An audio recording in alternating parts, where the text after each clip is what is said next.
Meeting de semaine. Bonjour, aujourd'hui on va reprendre un sujet qui a été traité surtout dans le DAF précédent, Memzaïn Amoulbet. Une question de base à propos de deux personnes qui sont associées sur un bien, sur un champ, sur un bien, sur un magasin. Les deux ils sont associés et on va essayer de déterminer comment la halakha elle regarde cette association. Comment c'est considéré qu'ils sont associés et surtout quand ils se séparent plus tard, comment la répartition se fait. Comment on considère cette répartition dans le fond. Et on va voir la marloquette entre Rashi et Tosfot et une halakha à propos de Trumot ou Maasrot qui pourra nous donner l'exemple de cette question. La Gemara elle ramène le cas de un juif et un goy qui sont associés sur un champ en Eretz Israël. Et la question qui se pose, c'est qu'est-ce qu'on fait maintenant avec toute la récolte de ce champ? Est-ce que cette récolte a besoin d'avoir les Trumot ou Maasrot ou pas? La récolte d'un juif a besoin de faire toutes sortes de prélèvements qui vont permettre la récolte à être mangée, à être consommée. Et la récolte du goy, d'après certains avis, le goy, il a un kinyan. Le kinyan qu'il a dans son champ, même en Eretz Israël, il est suffisamment fort pour déraciner cette mitzvah de Trumot ou Maasrot et sa récolte est considérée comme choulin. C'est pas du tevel, c'est considéré comme choulin, une récolte qu'on a le droit d'acheter, de manger, de consommer. La récolte d'un juif, tant qu'elle n'a pas eu les Trumot ou Maasrot, celui qui le mange est chayav mitab et des shamaim. Et la question qui se pose, qu'est-ce qui se passe avec cette récolte qui appartient à un juif et à un goy en association? Et la Gemara dit que cette récolte, elle est considérée comme un mélange. C'est un mélange de tevel avec un choulin. Et la question maintenant, c'est comment exactement on s'occupe de cette récolte. Alors, après qu'ils se sont séparés, ils ont pris maintenant 50% chacun de la récolte. La question, est-ce que ça peut nous aider à dire que le juif, il fait les prélèvements de sa récolte et donc maintenant sa récolte devient choulin. Le goy, de toute façon, sa récolte, elle était choulin. Et maintenant, les deux, ils peuvent manger et tout le monde peut manger, les deux, ils peuvent vendre, tout le monde peut manger cette récolte. Ou bien non, ça marche pas, ça suffit pas. Pourquoi dire que non? Pourquoi il y a ici une complication qui nous cause à dire que peut-être que ça ne suffit pas? Il y a une marloquette entre Rashi et Tosfot. En fait, c'est une marloquette générale à propos de tout le temps. Quand deux personnes qui sont associées sur un bien, Rashi, il pense que chaque grain par exemple, si c'est du blé, chaque grain de blé, il y a un mélange dans le grain de blé. En fait, chaque millimètre, si par exemple ici une maison, chaque millimètre appartient aux deux. Ou chaque grain de blé appartient aux deux. C'est pas qu'il y a ici le côté droite, ou il y a deux tas, ou bien si on prend le tas et on le sépare en deux, on peut répartir et dire voilà, le tas de droite c'est du goy, le tas de gauche c'est du juif. Ça ne marche pas comme ça. Quand deux personnes sont associées, les deux ils sont associés sur tout. Donc chaque grain de blé, il a un mélange de tevel et de choulin. Tosfot et d'autres rishonim ne sont pas d'accord. Ils disent, tout ça c'est d'après l'avis de Rébi. Ils disent que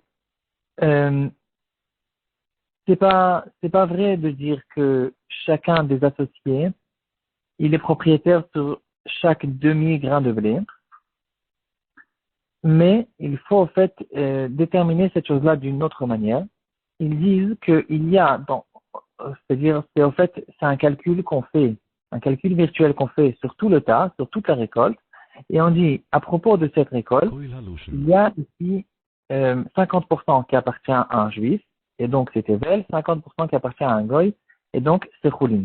C'est pas qu'on fait reposer l'association sur chaque grain de blé, c'est que en fait c'est une ligne de mathématiques que on sort d'ici le fait que puisqu'il y a ici deux associés sur cette récolte, alors il y a ici 50% de la récolte. On ne sait pas où elle est. On ne sait pas pour l'instant où se trouvent ces 50%, mais on sait qu'il y a 50% qui appartient à un juif, 50% qui appartient au goy, et donc à partir du moment où ils se sont séparés, on peut maintenant déterminer ici c'est les 50% du juif, ici c'est les 50% du goy. Et si on dit comme Tosfot, alors en fait, même d'après les sports, on n'est pas sorti d'auberge parce que quand on va répartir, on va séparer maintenant, on va faire deux tas, le tas du juif et le tas du goy.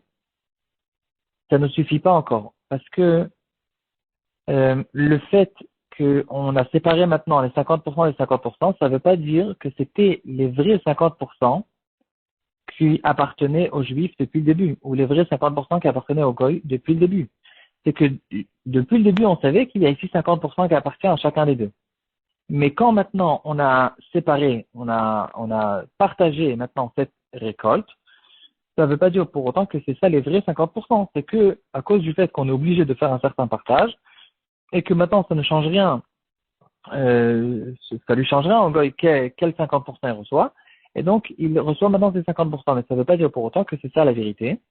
C'est que considéré comme si qu'il s'était vendu. Le juif, il vend sa partie au goy, et le goy, il vend sa partie au juif. Et ici, il y a une halakha qui dit qu'une récolte qui a été vendue, elle est ptoura de maaser. Elle est ptoura midoraita. Quelqu'un, en fait, qui achète une récolte, il n'a pas besoin de faire les trumot ou maaspot minatora, il a besoin de le faire que miderabanan. L'obligation de la Torah des trumot ou maaspot, elle repose que sur quelqu'un qui a sa propre récolte qui a poussé dans son propre champ.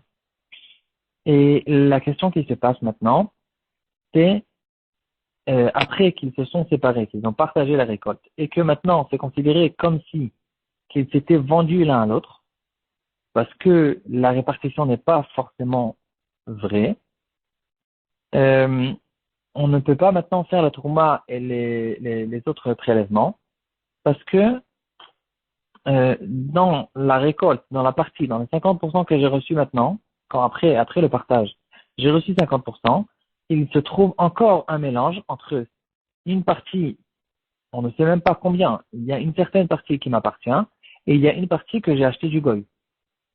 Et donc, il y a une partie que je dois faire les masrot minatora, et une autre partie que je dois faire les masrot que midrabadan, parce que c'est de la récolte que j'ai achetée. Il y a une halakha qui dit, une halakha générale dans les trumot ou masrot, qu'on ne peut pas faire des trumot ou masrot sur, par exemple, d'une partie qui est chayav que midera on ne peut pas prélever sur une partie qui est chayav minatora. Il faut que les deux parties, la partie le prélèvement lui-même et la partie sur la récolte qui reste, sur laquelle je prélève, il faut qu'ils soient tous les deux qu'ils aient le même degré de trumot ou masrot. Le Derech Emunah, il relève ce problème, Perek Aleph de Ichot Trumot. Et donc, en fait, le problème, il est le suivant. D'après Tosfot, qui pense que c'est pas, en fait, un mélange sur chaque grain de blé. En fait, si on pense comme Rashi que le mélange, il est complet, il est sur chaque grain de blé. Alors maintenant, quand je fais 50%, quand je sépare, quand je partage la récolte, je ne rencontre pas du tout ce problème. Parce que je sais que chaque grain de blé, il a le mélange, il a une partie qui appartenait au goy, une partie qui m'appartient à moi. Et donc maintenant, tout le temps, proportionnellement, j'aurai les trumot ou masrot comme il le faut. Par exemple, j'ai 10 000 grains de blé. Dans les 10 000 grains de blé, chaque grain de blé, il y a à l'intérieur 50% qui m'appartenait depuis le début et 50% que j'ai, entre guillemets, acheté du goy. Quand maintenant, j'ai pris, combien j'ai dit? J'ai dit 10 000 grains de blé. Alors, j'ai pris maintenant 1000 grains de blé pour le maaser. Dans les 1000 grains de blé, j'aurai tout le temps la même proportion de ce que j'ai besoin de faire en tant que maaser, parce que j'aurai les 50% dans les 1000 grains de blé que j'ai prélevés, j'aurai la partie qui m'appartenait depuis toujours et qui est chayav minatora, et j'aurai la partie que j'ai achetée qui est chayav minarabanan, et donc chaque partie fera le maaser sur la partie qu'il a besoin de faire. Tout ça, c'est d'après Rashi.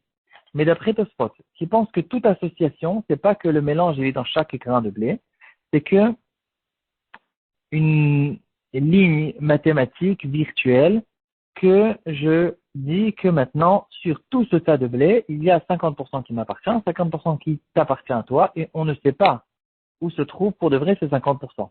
Le partage qu'on fait plus tard, c'est un partage qu'on a décidé de le faire de cette manière parce que on ne pourra jamais savoir, mais ça ne veut pas dire pour autant que c'est le vrai partage.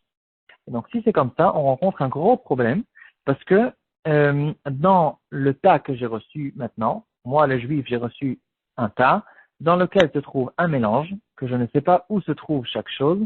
Il y a la récolte qui m'appartenait depuis toujours, qui a poussé dans mon champ et qui est Chayav Minatora, et il y a la récolte qui appartenait au Goy et que maintenant c'est considéré que j'ai acheté du Goy pour pouvoir pratiquement euh, partager cette récolte parce qu'il n'y a aucune autre possibilité de le faire. Et là, je me retrouve dans un problème parce que quand je vais prélever maintenant la partie que j'ai reçue, il y a une partie qui est Chayav Minatora, une partie qui est Chayav Minarabanan et je me retrouve dans ce gros problème. C'est ça le problème que relève Chaim Kanevsky dans Derech Emunah à propos de la vie de Tosfot. Et donc, il dit, si c'est comme ça, quelqu'un qui se trouve dans ce problème, s'il veut sortir ne veut pas plutôt, pas sortir du problème, s'il ne veut pas rentrer dans le problème, pour ne pas qu'il ait ce problème de Tosfot, il vaut mieux qu'il fasse les Trumot ou Masrot avant le partage, avant qu'on considère qu'il a acheté, en fait, entre guillemets, sa partie, la partie qui appartenait avant au Goy, et de cette manière-là, il contourne le problème, il fait le maaser avant, et pour l'instant, toute la récolte se trouve dans le même degré de Rio, En fait, tout est mélangé avec tout, et donc puisque tout se trouve dans le même degré de Rio, alors je peux maintenant faire les Trumot au Masrot sans rencontrer ce problème qu'on vient de voir.